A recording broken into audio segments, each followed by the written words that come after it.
Theodora Goodwin stood barefoot in the mud outside Ransom Creek Laundry, while 3 women laughed at the torn basket in her arms, and the sheriff's wife called her a thief for one missing bedsheet. She had scrubbed until her fingers bled and eaten nothing since dawn. Yet nobody saw why the sheet was gone. Across the street, Clayton Foster rode in for horseshoe nails, his blacksmith hands still dark with work, and his heart trained to stay quiet. He saw the sheet wrapped around a shivering orphan boy. He saw Theodora lift her chin instead of beg. One public choice would cost him customers, peace, and the last wall around his heart. Before we open the door to this dusty town, tell me your country in the comments. Subscribe if you love Western romances about public shame, unexpected rescue, and hearts that finally come home. The town of Ransom Creek had 2 main streets, 1 church bell, 1 train platform, and too many windows for a poor girl to pass beneath without being judged. On that gray morning, all those windows seemed to have eyes. Theodora Goodwin stood in front of the laundry house with mud between her toes and steam dampening the loose strands of hair at her temples. She had been sent outside so the customers could look at her.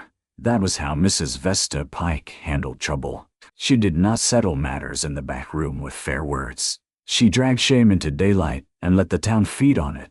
The laundry stood beside the livery, its wooden walls forever wet with soap water, its roof blackened by coal smoke. Women from the hotel, the boarding house, and the sheriff's office brought their sheets there. Every Monday, they came with bundles tied in blue string and complaints tied tighter. Theodora had worked among boiling tubs since she was 15, first for meals, then for a cot near the boiler, and finally for wages so small she could fold them into her palm and still feel empty. That morning, Mrs. Pike held up a paper slip and shook it in the wind. "1 white bedsheet," she said, "belonging to Mrs. Hattie Wilkes, wife of Sheriff Wilkes. Missing from last week's bundle."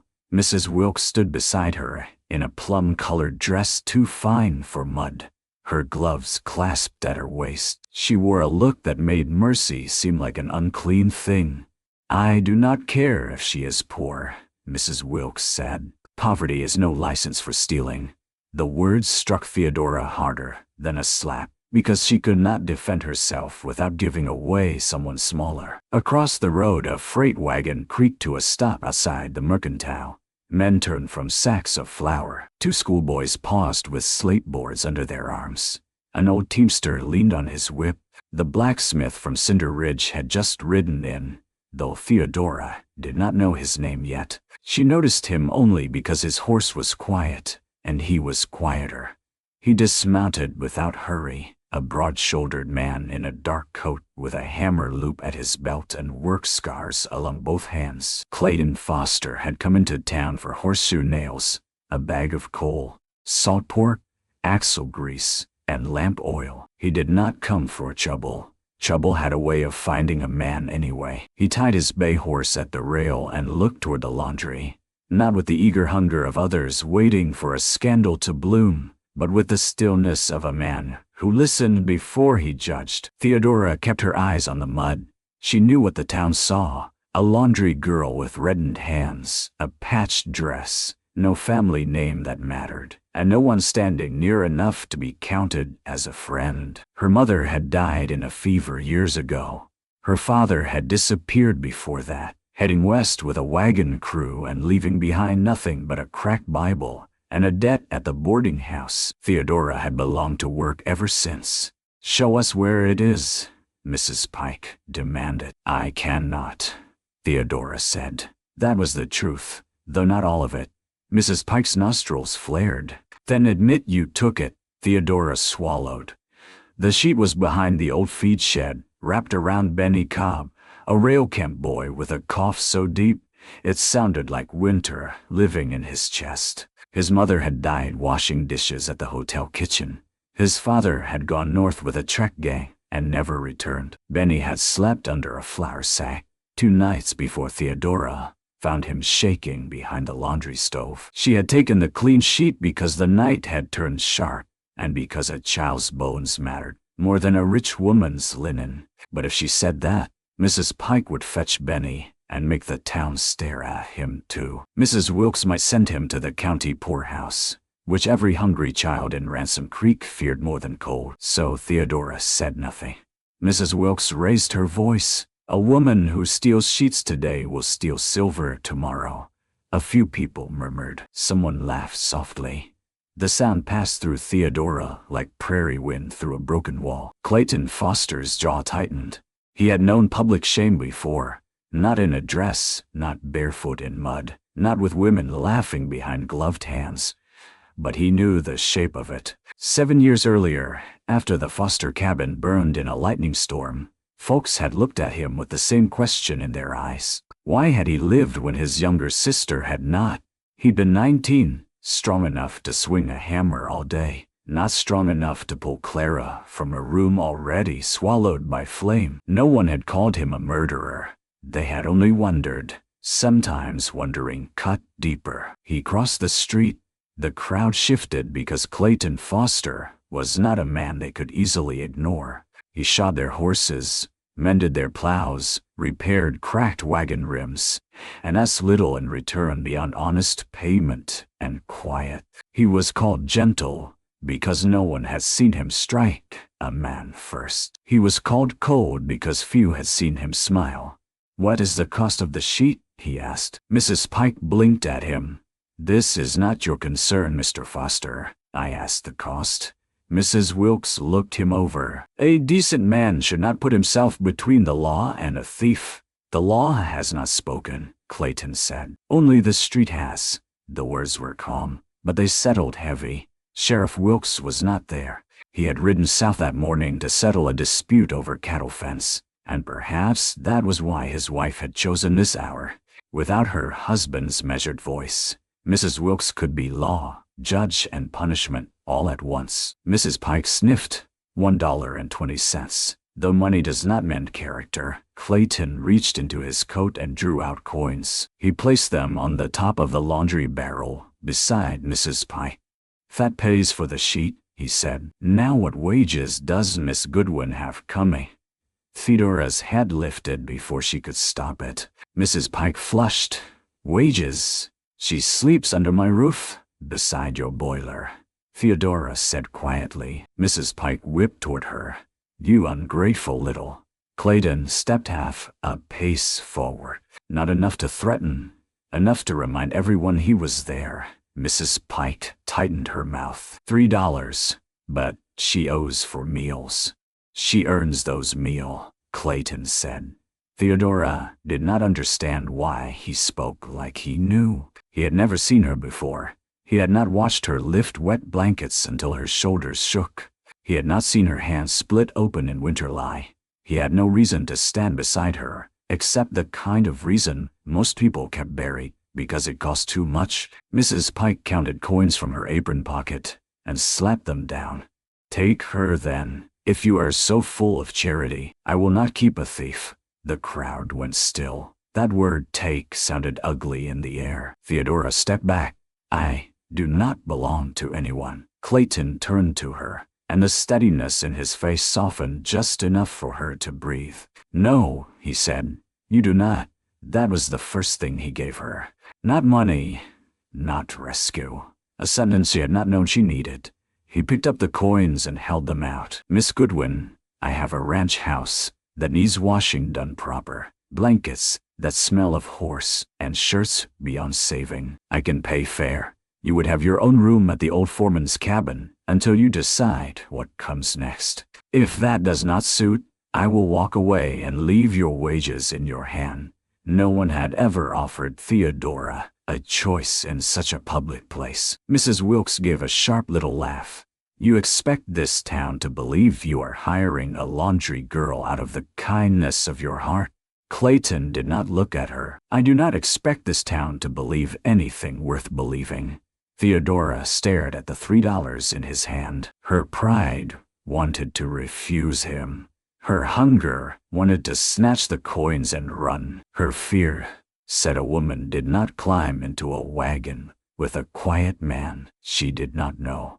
no matter how gently he spoke. But beneath all those voices was another one, faint and tired, asking how long she could go on being accused for surviving. Clayton seemed to understand the fear because he added, "Mrs. Amos Dove lives on the next ridge with her husband. She comes to my place twice a week to bake and keep the accounts. You might ride out with her this afternoon, if you prefer. I will wait." That small care changed everything. He had not trapped her in gratitude. Theodora closed her fingers around the wages. "I will fetch my things."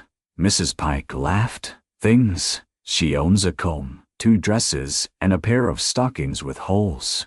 Clayton looked at Theodora, not at Mrs. Pike. "Then they will not take long to pack." Theodora turned toward the laundry door. The crowd parted enough to let her through, though no one apologized. Inside, steam fogged the windows. Her cot lay near the boiler, covered with a thin gray blanket.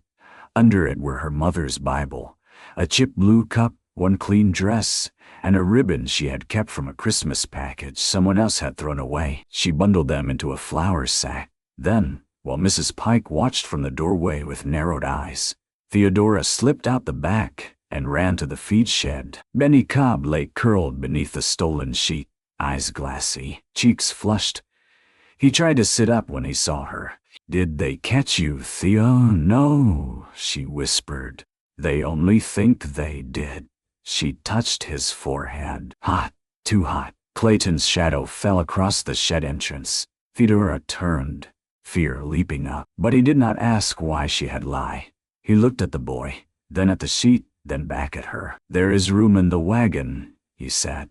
Benny coughed until his small shoulders shook. Theodora's throat closed. "I cannot pay for him too," she said.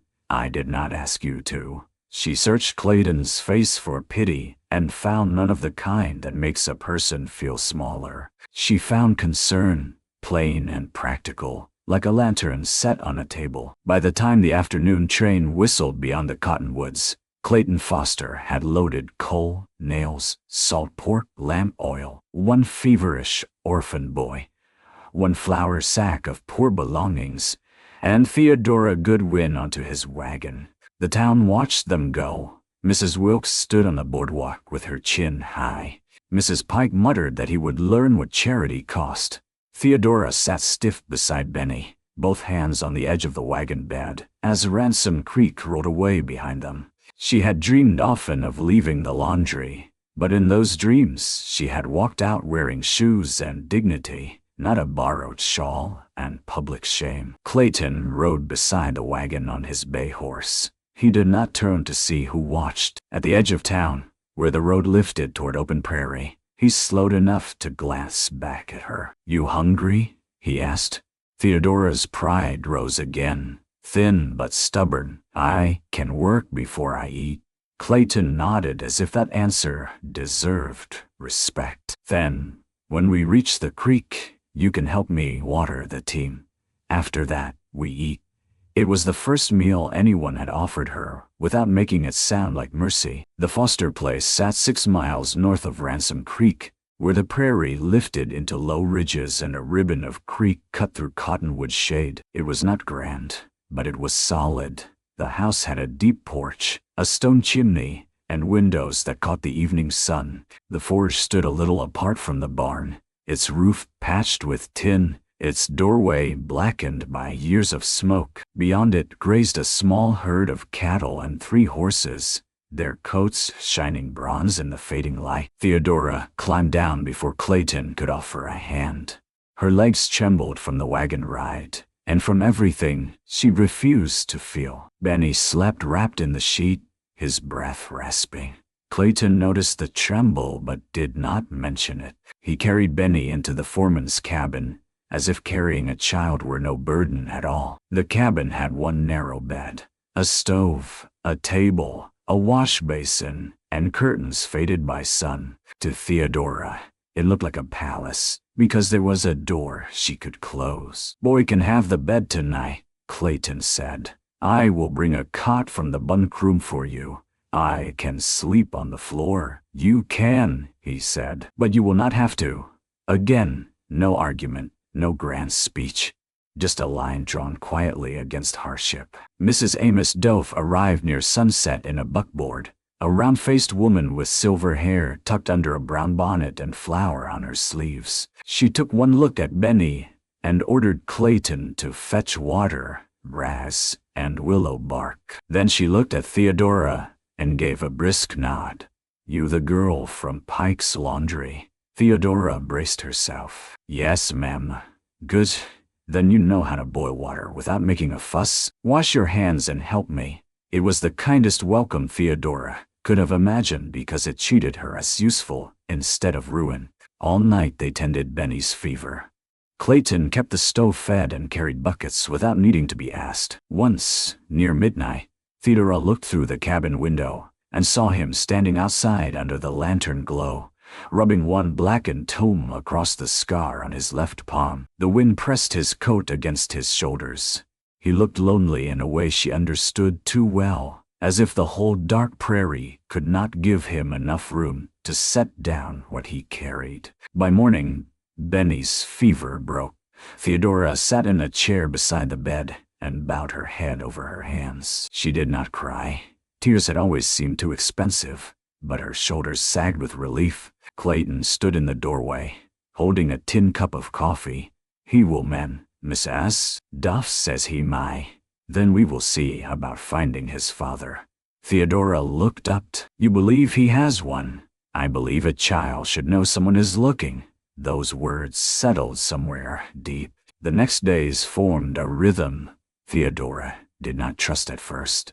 She woke before dawn and carried water from the pump. She washed Clayton's shirts and horse blankets in big iron tubs behind the cabin. She scrubbed them so fiercely that Mrs. Dove clucked her tongue and said she would rub the cloth into dust before noon. She hung laundry on lines between cottonwoods, white sheets snapping like surrender flags in the prairie wind. She mended cuffs, patched a torn saddle blanket, swept the cabin, and cooked when Mrs. Dove was not there. Clayton paid her at the end of the first week, not in leftover food, not in promises, in coins counted into her hand. "The agreed wage," he said. "Less nothing."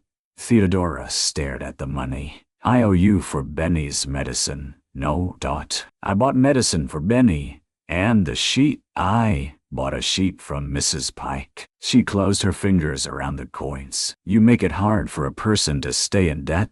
Clayton's mouth almost smiled. "I have no use for owning people." That evening, she found him in the forge, shaping a horseshoe. She had gone to return a basket of folded towels, but she stopped at the open doorway. The forge fire threw gold over his face and arms. His hammer rose and fell with steady music.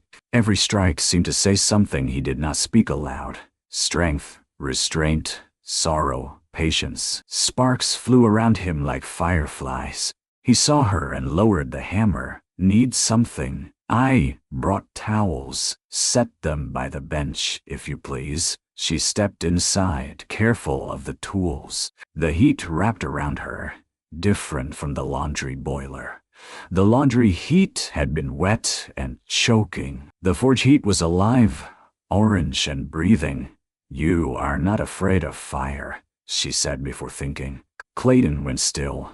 The silence that followed told her she had touched a bruise. "I beg your pardon," she said quickly. "I only meant I am afraid of it," he said. "I just work beside it." Theodora looked at the scar on his left palm, white against soot-dark skin. "My sister died in a cabin fire," he said, eyes on the horseshoe. "I got out." She did not. Theodora did not know what answer could hold such grief. People at the laundry would have rushed to say it was not his fault because they wanted sorrow to end fast. She did not. "How old was she?" she asked. The forge seemed to dim around them. Theodora folded her hands. "Then I am sorry for her, and for the boy who lived." Clayton looked at her then, not sharply, not with anger, with surprise, as if she had opened a door he had kept nailed shut. He turned the horseshoe with tongs. "Most folks only say God had his reasons." "My baby he did," she said. "But that does not mean it did not hurt." Clayton did not answer. But after that night, something eased between them. Not quickly, not like a gate flying open, more like a hinge-oiled one drop at a time. He began asking about her work rather than only giving tasks. She told him which soap cut grease best, how vinegar softened cloth, how sunlight could sweeten sheets better than perfume. He listened as if laundry were a trade worthy of respect. In return, he showed her how to judge iron by color. Cherry red bent, yellow sparked, white was too far gone.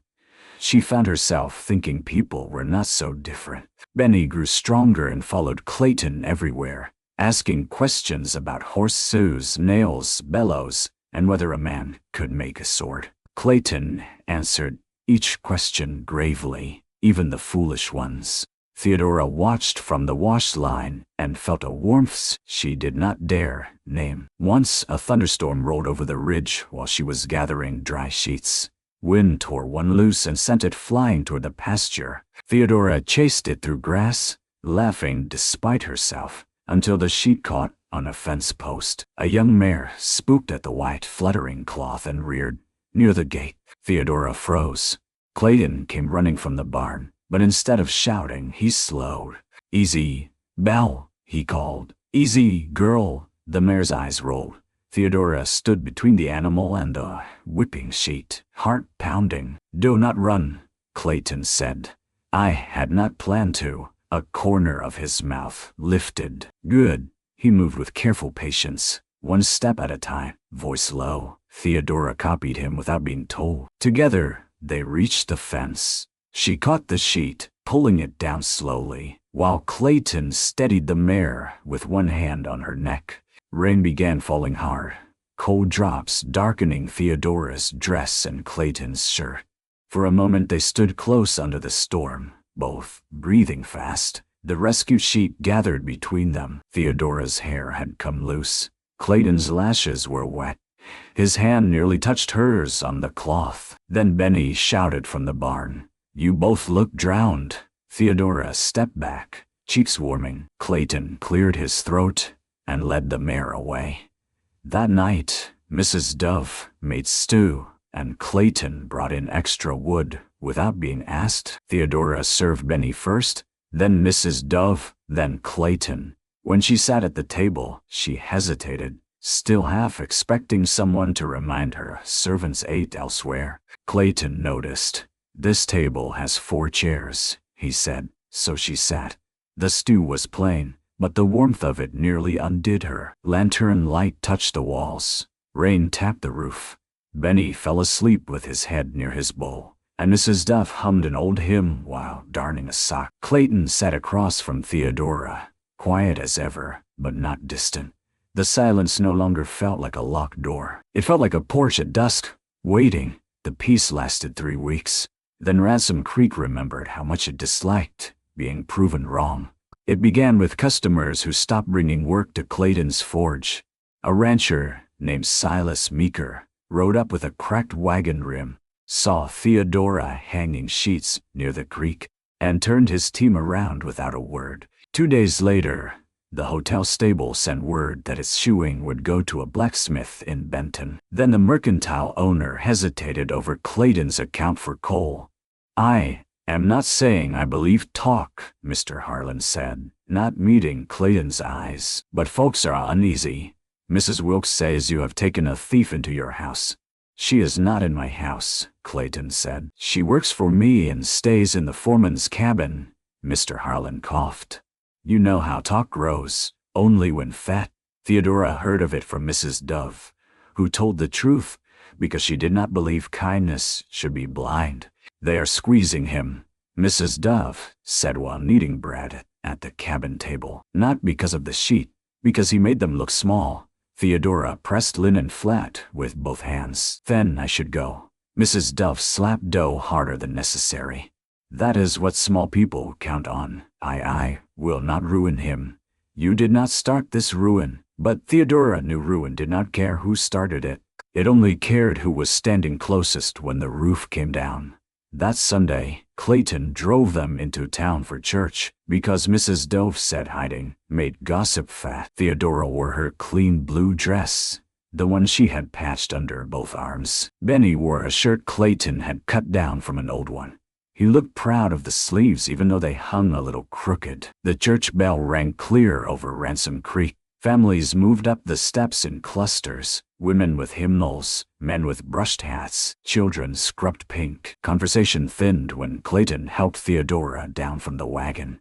He did not touch her waist. He offered his hand like a gentleman offers a lady. She almost refused because every eye waited for that refusal. Then she placed her gloved fingers in his palm.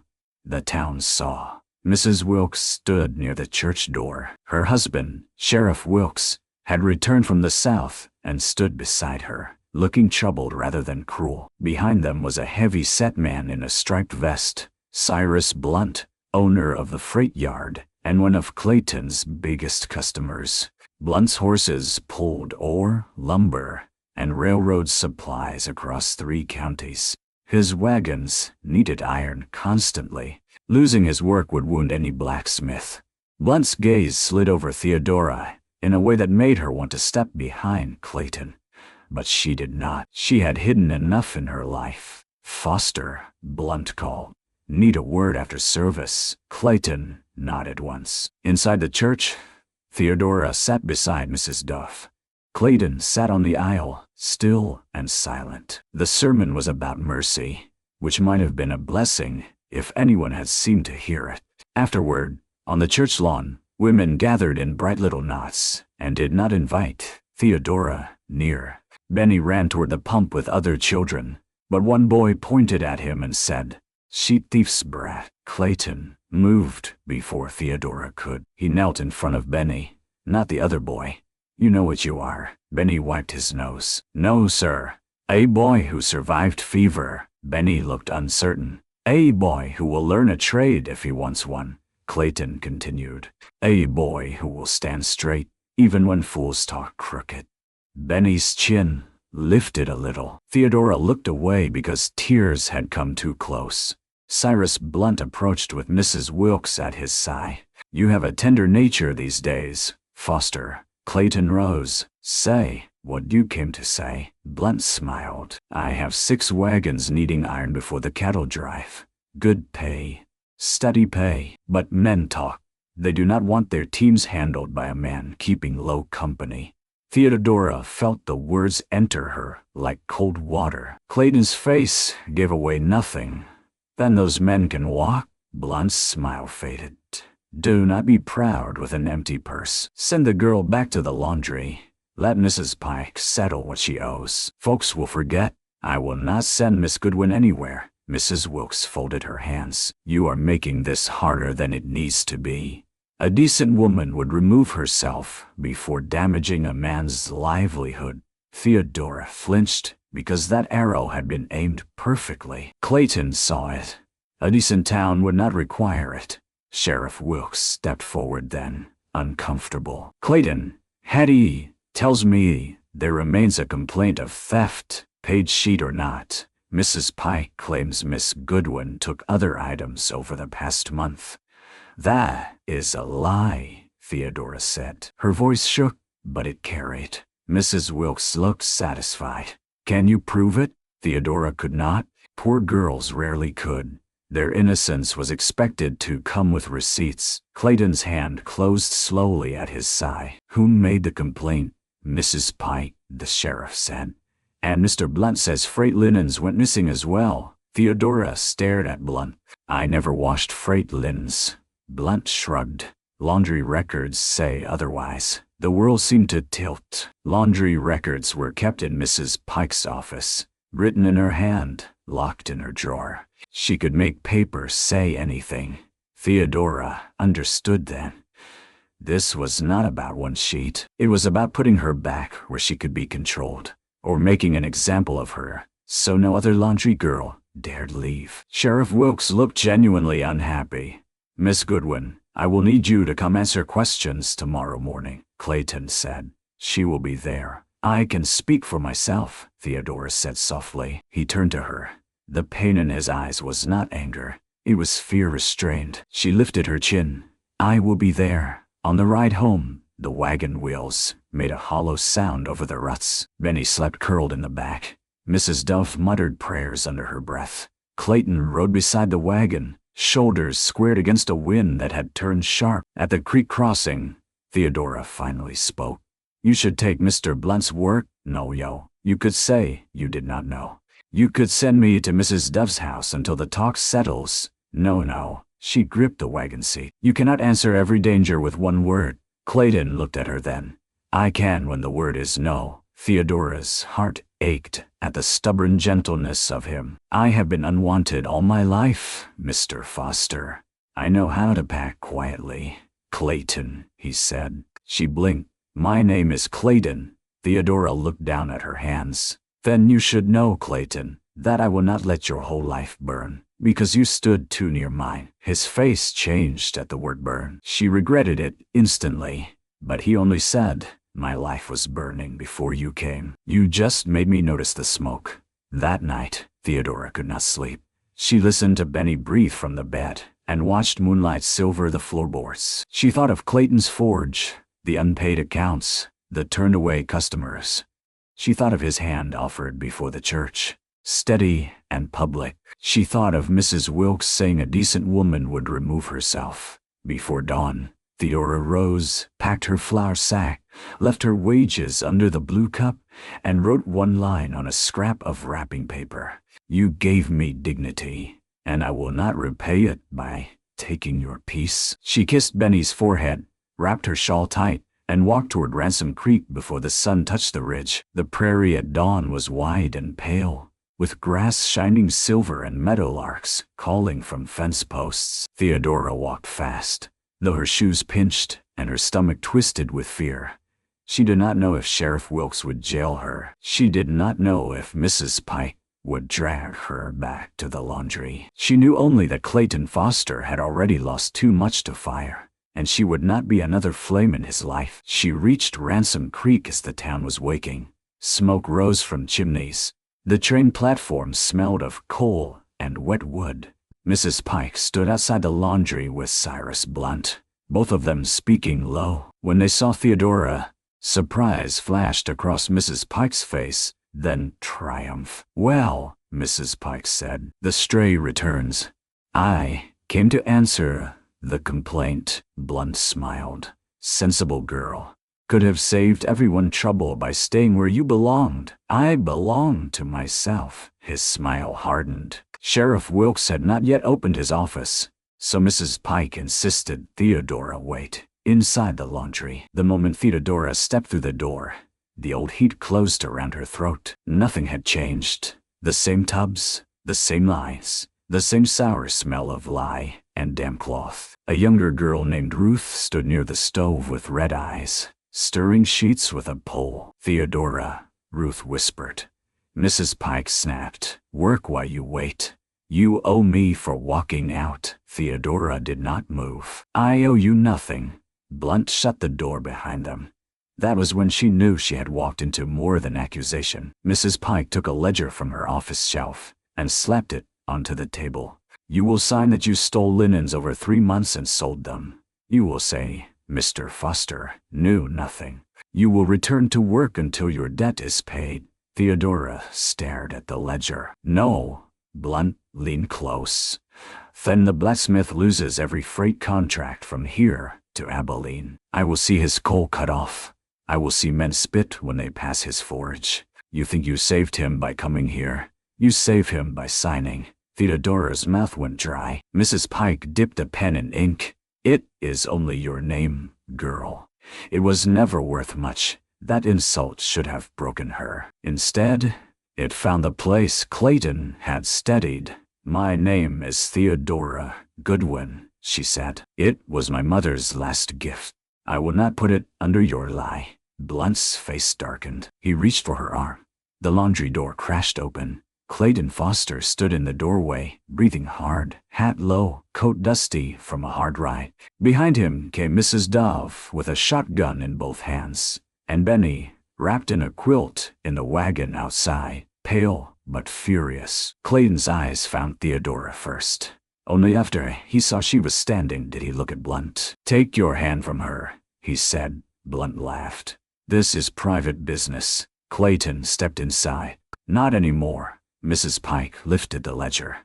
She came back of her own will. Theodora spoke before fear could steal her voice. They want me to sign a confession. Mrs. Dove raised the shotgun slightly. I dislike false paperwork before breakfast. Clayton held out his hand toward Theodora. Not commanding, asking. She went to him.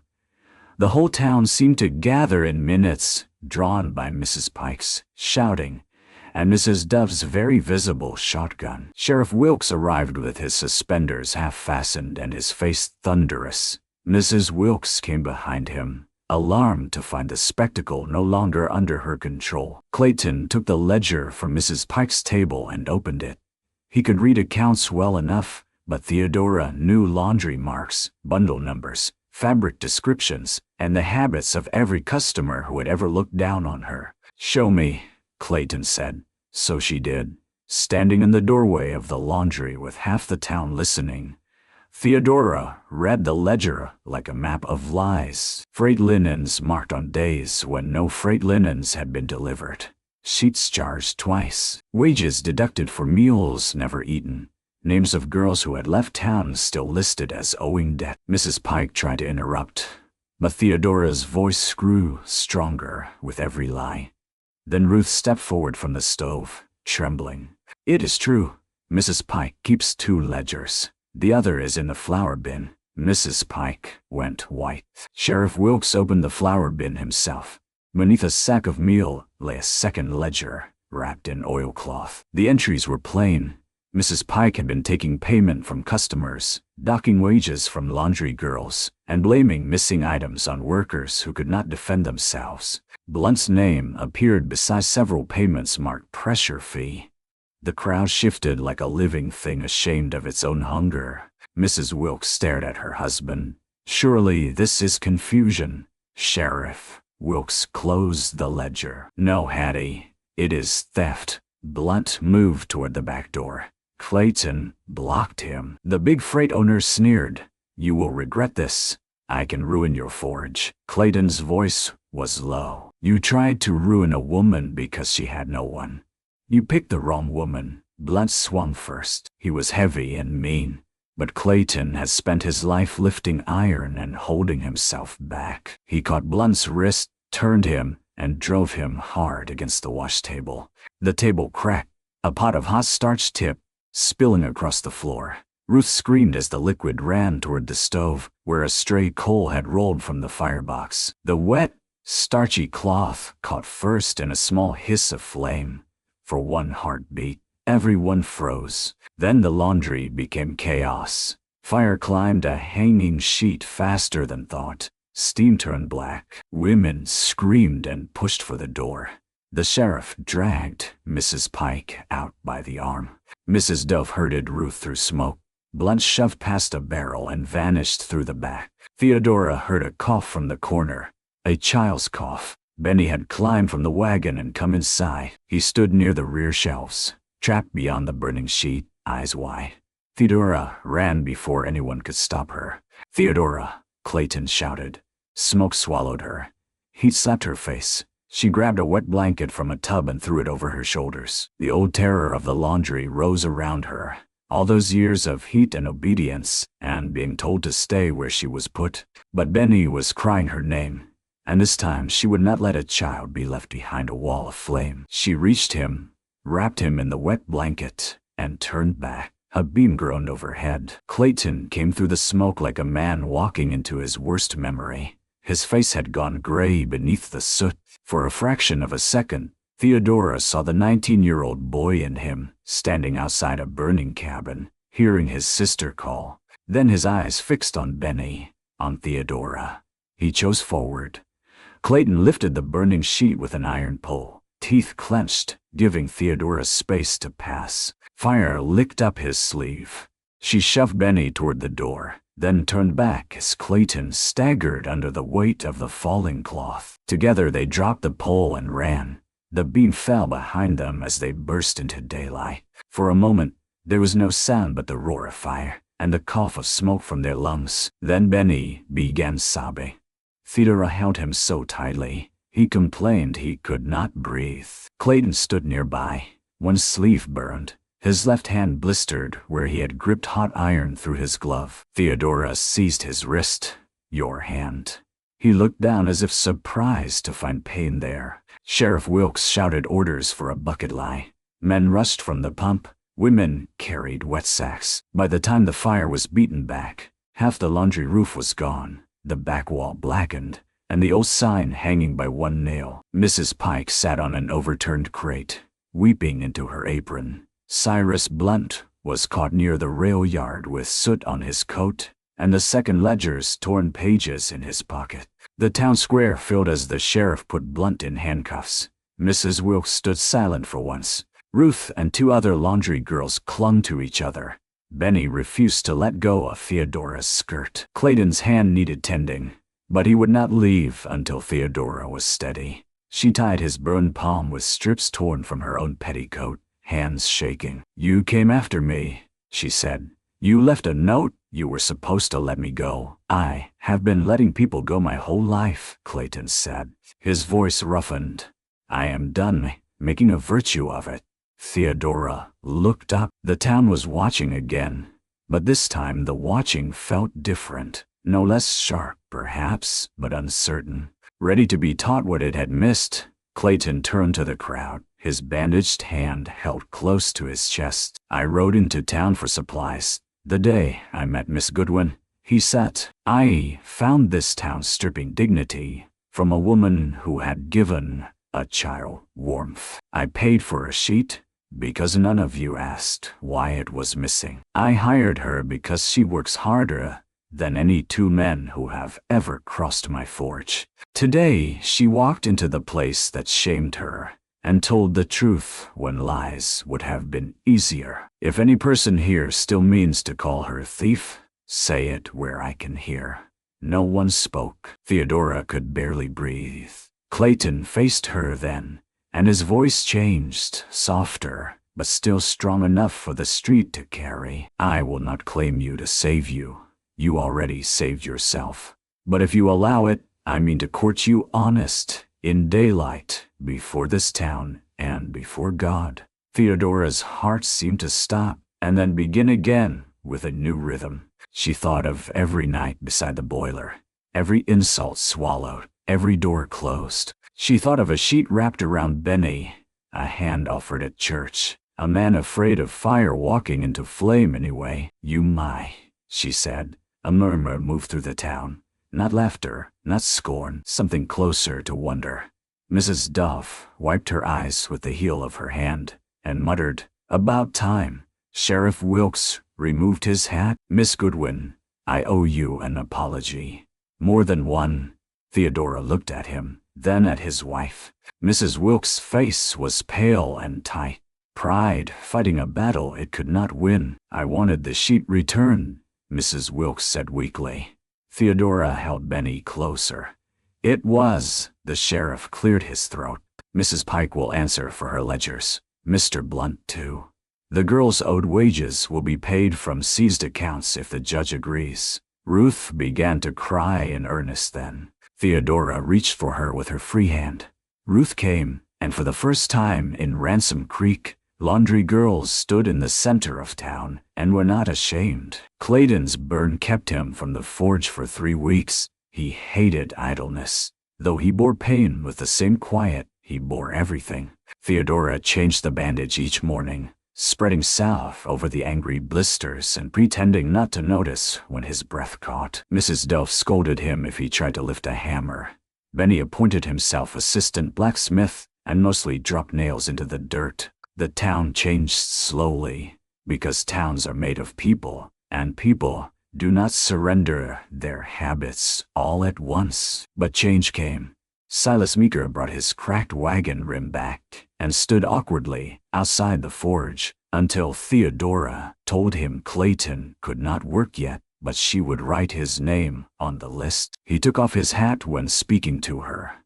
The hotel sent blankets to be washed and included payment in advance. Mr. Harlan extended Clayton's coal account without being asked. Sheriff Wilkes came twice to report on the case. Each time, looking more tired and more ashamed.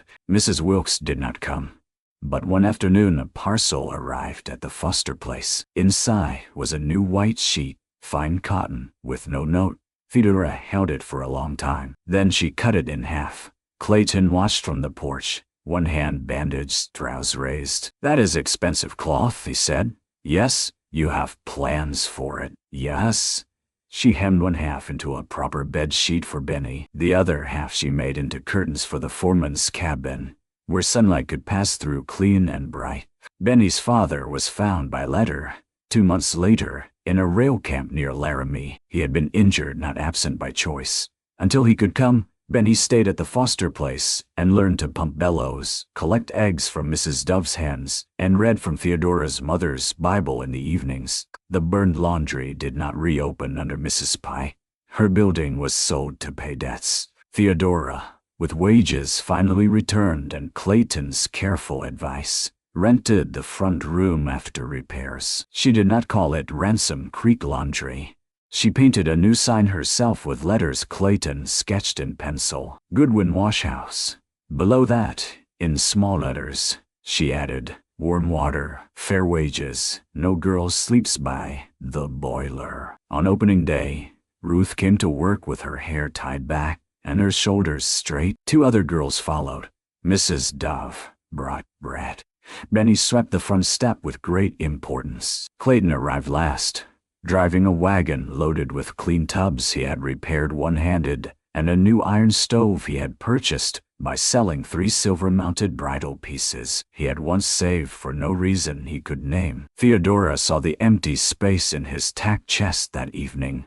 "You sold something," she said. "Bridle silver." Clayton, was lying idle. "You should not give up fine things for me."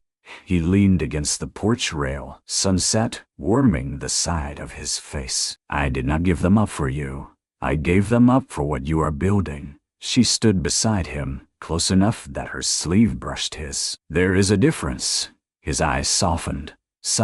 Their courtship unfolded in plain sight, which made it both brave and tender. He walked her home from the wash house in the evenings, even though home was now only the foreman's cabin and later, when the leaves turned gold, the spare room in Mrs. Dove's house for propriety's sake. He brought her small useful gifts, a thimble that fit, a pair of sturdy shoes, a blue enamel kettle for the wash house. She brought him clean shirts folded so sharply, Mrs. Dove said they could cut sin, and pies that were sometimes excellent and sometimes burned at the edge. They did not speak of love quickly. The word was too large to be tossed like feed. Instead, Clayton learned she liked coffee with more milk than she admitted.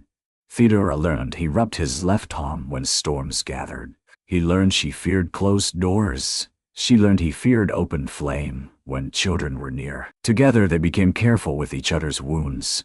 In November, the first snow dusted the ridges before melting into mud by noon. Theodora's wash house had survived 3 months and was beginning to earn respect. Men who once smirked now brought bundles through the back door and paid without argument. Women who once stared now asked Theodora how she got sheets so white. She answered politely, though she never forgot who had laughed. One Saturday, Clayton rode into Ransom Creek for supplies again.